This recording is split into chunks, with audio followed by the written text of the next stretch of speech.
الحمدللہ رب العالمین والعاقبۃ للمتقین الصلاۃ والسلام علی اشرف الانبیاء والمرسلین اما بعد۔ میرے معزز ناظرین و حاضرین و سامعین کرام، السلام علیکم ورحمۃ اللہ وبرکاتہ۔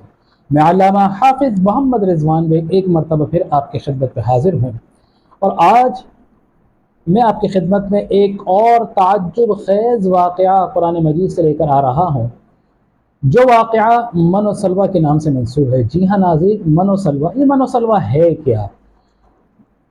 تو میرے معزز ناظرین کرام، حضرت موسیٰ علیہ السلام کی قوم بنی اسرائیل، جیسا کہ آپ جانتے ہیں، تو جب بنی اسرائیل نے اللہ تعالیٰ کے احکامات کی نافرمانی کی، تو اللہ تبارک و تعالیٰ نے بنی اسرائیل کو سزا کے طور پر میدان طے کے اندر بھٹکا دیا۔ جی ہاں، میدان طے۔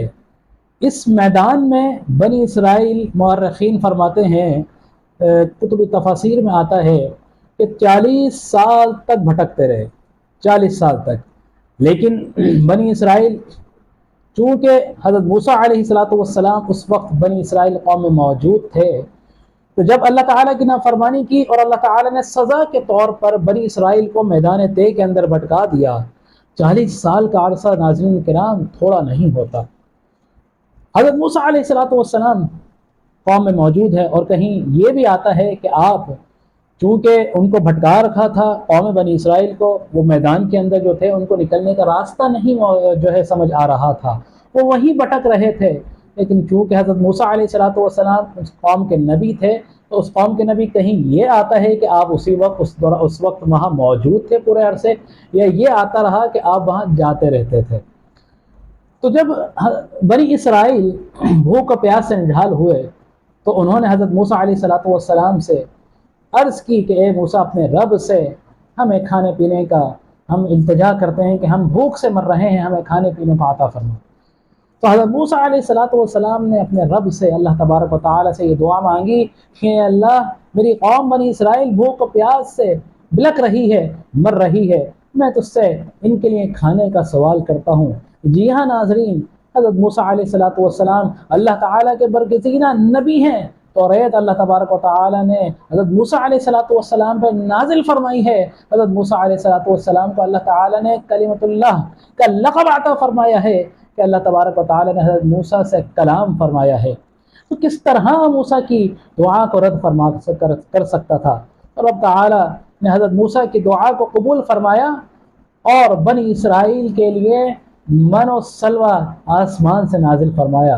جی ہاں ناظرین، من و سلوہ ہے کیا؟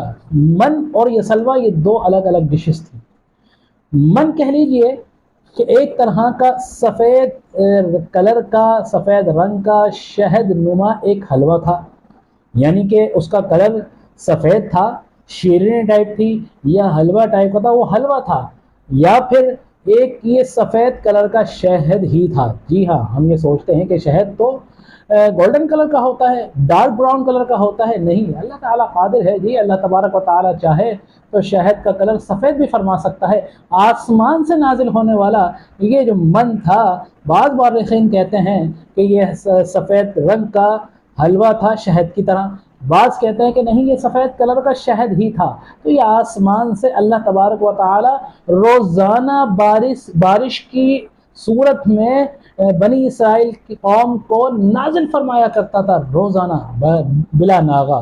اور اسی طرح جو سلوہ تھا، مورخین مفسرین کرام فرماتے ہیں کہ یہ بھنی ہوئی بٹیرے تھیں۔ جی ہاں، بھنی ہوئی بٹیرے، اور یہ باقاعدہ ہوا کی صورت میں آسمان سے اللہ تبارک و تعالیٰ قوم بنی اسرائیل کے لیے آسمان سے نازل فرماتا تھا۔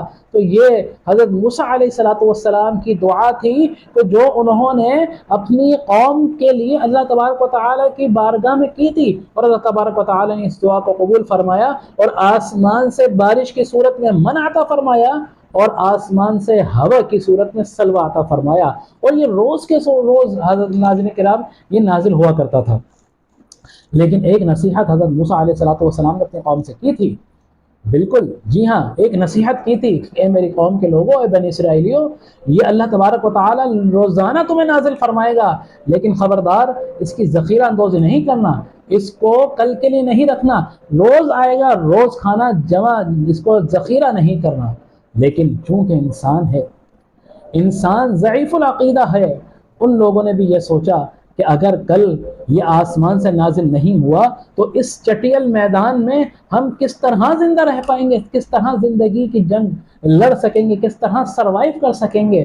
تو لہٰذا ان میں سے بعض لوگوں نے من و سلوہ کو ذخیرہ کرنا شروع کر دیا۔ تو اس کا نتیجہ ناظرین کرام یہ ہوا، اس کا نتیجہ یہ ہوا کہ جب انہوں نے من اور سلوہ ذخیرہ کرنا شروع ہوا تو سب سے پہلے تو وہ من اور سلوہ سڑنا شروع ہو گیا، گلنا شروع ہو گیا۔ جی ہاں، اگر کوئی کھانا گل اور سڑ جائے تو آپ اس کو تناول کریں گے؟ نہیں تناول کریں گے، اس کو پھینک دیتے ہیں۔ تو لہٰذا جب انہوں نے ذخیرہ کرنا شروع کیا تو یہ کھانا گل اور سڑ گیا۔ تو لہٰذا جب یہ گل اور سڑ گیا اور اس پر اللہ تبارک و تعالی نے اس کھانے کو آسمان سے، من و سلوہ کو آسمان سے نزول اس کا روک دیا، اترنا بند ہو گیا، صرف اس لیے کہ ان کی نافرمانی۔ ایک تو یہ دیکھ لیجئے کہ میدان طے میں وہ بطور سزا وہاں پر بھٹک رہے ہیں، لیکن اللہ تبارک و تعالیٰ کے کلیم نے جب اللہ سے دعا مانگی تو اللہ تبارک و تعالیٰ نے آسمان سے ان کو جو ہے من و سلوہ نازل فرمایا، لیکن اس پر انہوں نے مزید نافرمانی کی اپنے نبی کی، کہ انہوں نے جب ان کو روکا کہ ذخیرہ نہیں کرنا، انہوں نے اس کو وہ بات بھی نہیں سنی اور ذخیرہ کرنا شروع کیا۔ اس کی وجہ سے یہ ہوا کہ پہلے تو یہ گل اور سڑ گیا، جو کھانے کے قابل نہیں رہا، اس کے بعد پھر ان پہ کیا ہوا کہ وہ اللہ تبارک و تعالی نے اس کا نزول روک دیا۔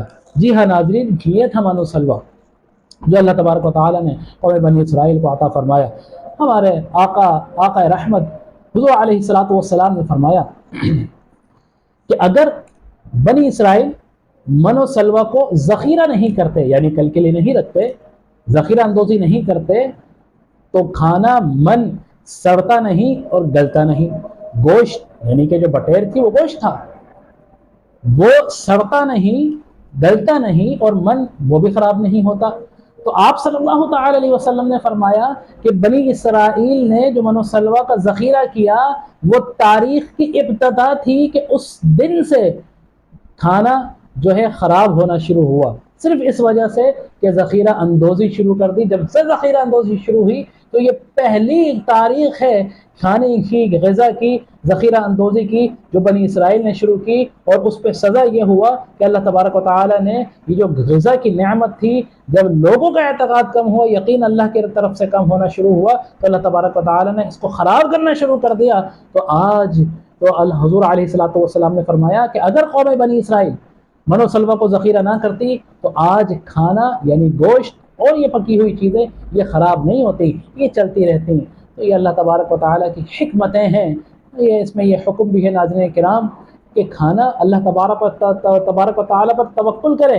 رزق دینا اللہ تبارک و تعالیٰ کی ذمہ، اللہ تبارک و تعالیٰ کی عطا ہے، ہمیں رزق کی طرف سے مایوس نہیں ہونا چاہیے، اللہ پہ توکل رکھنا چاہیے۔ اللہ پہ توکل ہوگا تو اللہ تعالیٰ نے رزق عطا کرنا ہے، کوئی کسی کو نہیں کھلاتا، صرف اللہ تعالیٰ عطا فرماتا ہے۔ تو یہ تھا آج کا واقعہ، تو تعجب خیز واقعہ جو ہماری عجائب القرآن سیریز کا ایک واقعہ جو میں آپ کے سامنے لے کر حاضر ہوا۔